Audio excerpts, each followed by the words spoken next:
Bonjour à tous. Alors, vidéo du jour pour corriger l'activité reliée à l'énergie du soleil et fusion nucléaire. Alors, on nous dit que l'énergie libérée par la fusion nucléaire au cœur du soleil est comparable à celle de 10 puissance, non, de 10 puissance 18 pardon, centrales nucléaires, c'est-à-dire cette valeur avec beaucoup de zéros, donc à savoir 1 milliard de milliards de centrales nucléaires.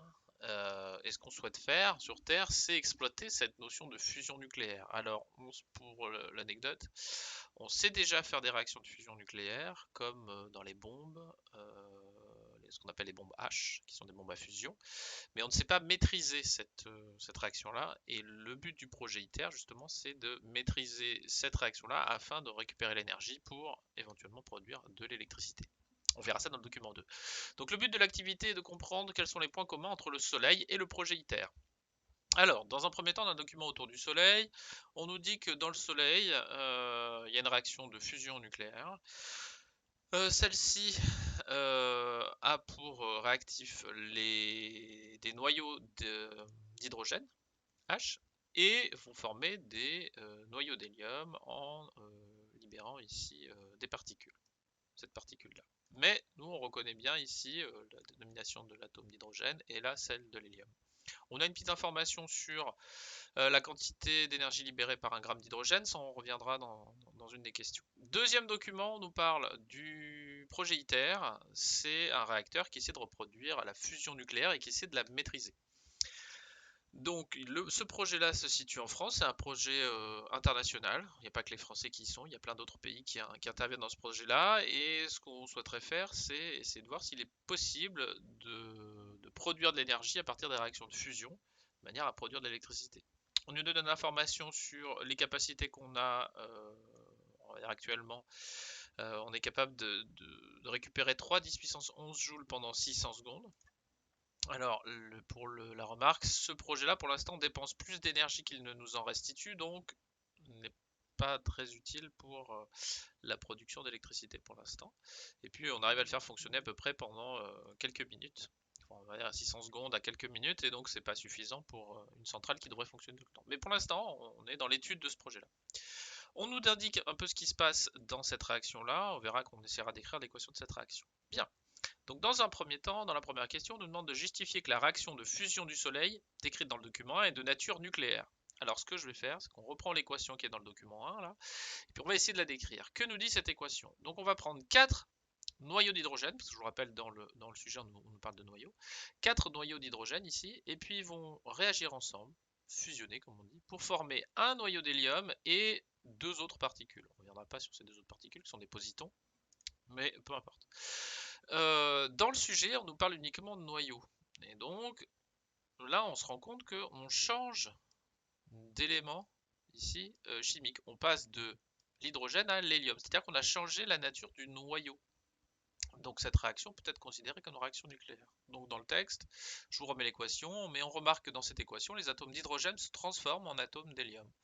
On a donc modifié les noyaux d'atomes d'hydrogène. En effet, Z égale 1 pour les protons, c'est l'atome d'hydrogène. Donc ici, vous voyez le 1 qui est en bas là, celui en bas à gauche. Et 2, ça correspond à un noyau d'hélium, qui est écrit ici. On a bien une réaction nucléaire. En effet, nucléaire signifie, fait appel à la notion de noyau. Nucléaire pour le noyau de l'atome. Réaction nucléaire, c'est des réactions qui se passent au niveau des noyaux des atomes. Question de indiquer le point commun des noyaux utilisés dans le réacteur ITER, document 2, et ceux impliqués dans la réaction nucléaire du Soleil. Alors, le point commun, ici, à chaque fois, on nous parle de noyaux d'hydrogène. Alors, je reviendrai sur le terme léger. Et puis ici aussi, on nous dit que... alors, on nous parle de noyaux de deutérium et tritium, mais il n'empêche que vous regardez, on a quand même le symbole H. Et on sait que le symbole H, il est associé au nombre de protons, c'est-à-dire au numéro atomique qui est en bas à gauche. Ici, on a 1, et là, on a 1 aussi. Ce qui change, en haut, c'est le nombre de nucléons. Donc le nombre de neutrons, on a ici des isotopes. Il n'empêche que tous ces éléments chimiques là ont le même symbole, ce sont des atomes d'hydrogène. Donc dans le Soleil, les atomes utilisés sont les atomes d'hydrogène H, de même que les atomes d'hydrogène H utilisés dans le projet d'ITER.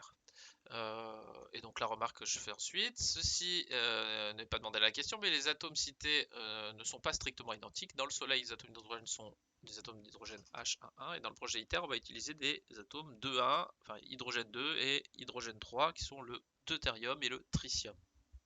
Donc ils sont des isotopes de l'hydrogène. Ça, c'est pareil, nous l'avons revu dans l'activité précédente. Petit 3, à l'aide du document 2, écrire l'équation de la réaction nucléaire se produisant dans le réacteur d'ITER. Donc, alors, dans le réacteur d'ITER, ici, on nous donne un texte, en fait, dans lequel on décrit l'équation. Il va falloir qu'on voit si cette équation est valable. Donc, l'équation de réaction nucléaire dans le projet d'ITER peut s'écrire, on recopie, en fait, on va prendre un noyau de deutérium, on va prendre un noyau de tritium. Ça, ce sont les réactifs à gauche. Et puis, qu'est-ce qu'on va produire? On va produire de l'hélium et un ou des neutrons. Déjà, on va en mettre un, puis on va voir ce qui se passe. Donc, on se retrouve avec l'hydrogène 2 plus l'hydrogène 3 donne le noyau d'hélium 4 plus un neutron. Alors, le neutron, hein, le symbole en bas, on a 0 parce qu'il n'est pas chargé, et 1 en haut parce que c'est un nucléon. Donc, maintenant, on va regarder ce qui se passe dans cette équation. On va s'intéresser aux valeurs qui sont en bas là, et puis aux valeurs qui sont en haut. Donc on va commencer par le nombre de protons, en tout cas le nombre de charges dans ce document là. Puis je vais donc aller voir ce qui se passe en bas là. On a 1, 1, 2, 0. Et on va essayer de voir si on fait la somme de ce qui est à gauche et de ce qui est à droite, savoir si on obtient la même chose. Si je prends à gauche, je prends 1 plus 1 ici à gauche, ça me donne 2. De l'autre côté, je regarde, j'ai 2 plus 0, j'ai bien 2. Donc je conserve ici la charge dans mon équation. Donc mon équation, elle est valable ici pour la charge. Donc on a Z à gauche égale Z à droite, donc le nombre de protons est conservé. C'est ce qu'on cherche à savoir. De la même manière, ce qu'on cherche à voir, c'est si le nombre de nucléons est conservé. C'est-à-dire que plutôt que regarder la ligne du bas ici au niveau du nombre de protons, du numéro atomique, on va aller voir au niveau du nombre de masses en haut. Ici du nombre de nucléons, ce que j'ai encadré en rouge. Donc on a 2, 3, 4 et 1. Si je regarde 2 plus 3, ça fait 5. Donc on a 5 nucléons à gauche. Et si je regarde à droite, on a 4 et 1. On a bien 5 nucléons aussi. Donc on conserve le nombre de nucléons.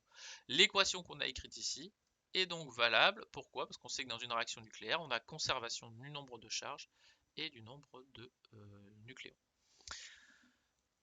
Bon, ça c'était un petit peu de l'appropriation. Maintenant, ce qu'on va faire, on va faire des petits calculs. Justement, ce qu'on essaie de voir, c'est quelle masse du Soleil on aurait besoin, pour obtenir la même énergie qu'on a obtenue dans le réacteur d'ITER. Donc, calculer la masse d'hydrogène consommée dans le Soleil nécessaire pour lui libérer une quantité d'énergie égale à celle d'ITER.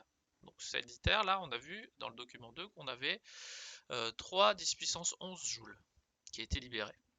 Qu'est-ce qu'on sait, nous? On sait que dans le document, on nous dit que ici, 1 gramme d'hydrogène dans le Soleil libère 6 10 puissance 11 joules. Donc j'ai fait le tableau qui est ici. Je sais que en termes de masse de Soleil, 1 gramme va libérer 6 10 puissance 11 joules. Je cherche la masse correspondant à 3 10 puissance 11 joules. Bon, le résultat est assez rapide, pardon.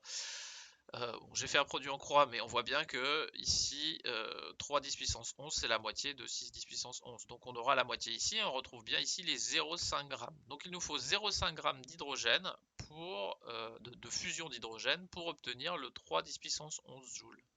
Alors, c'était pas demandé, mais je vous ai mis ici la correspondance en termes de masse du Soleil. On obtient sur 0,5 g, c'est 2,5 10 puissance moins 32%, ce qui représente ce pourcentage-là de la masse du Soleil.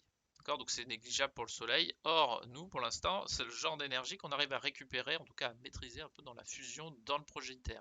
Ça paraît ridicule à l'échelle de la masse du Soleil.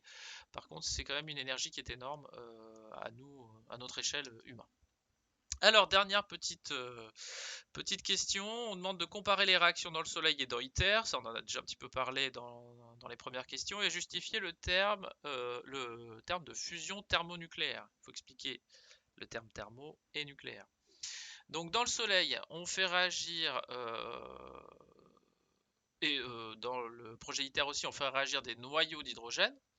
Donc on fait une réaction nucléaire, c'est-à-dire que ces noyaux vont fusionner, c'est-à-dire qu'ici, si je reprends la première équation qui est tout en haut, on a des noyaux d'hydrogène qui sont petits qui vont se rassembler pour former des noyaux d'hélium plus lourds, donc on parle de fusion. Toutefois, lorsqu'on compare réellement ce qui se passe dans le Soleil et dans le projet ITER, on se rend compte qu'on a surtout des isotopes 1 de l'hydrogène dans le Soleil, et dans le projet ITER, on va avoir des isotopes 2 et 3 de l'hydrogène. Voilà. Mais il n'empêche qu'on conserve quand même le même type de noyaux, qui sont des noyaux d'hydrogène. Alors, le terme fusion, c'est le fait que des petits noyaux en forment des plus gros. Donc on passe des noyaux d'hydrogène aux noyaux d'hélium. Et le terme thermonucléaire, donc thermo qui signifie créer de la chaleur, nucléaire qui signifie réaction entre des noyaux d'atomes pour en créer d'autres, en tout cas réaction au niveau de l'atome. Donc en gros on va récupérer entre guillemets la chaleur grâce à une réaction au niveau des noyaux des atomes. Bon, j'espère que cette correction vous aura aidé et je vous dis à bientôt.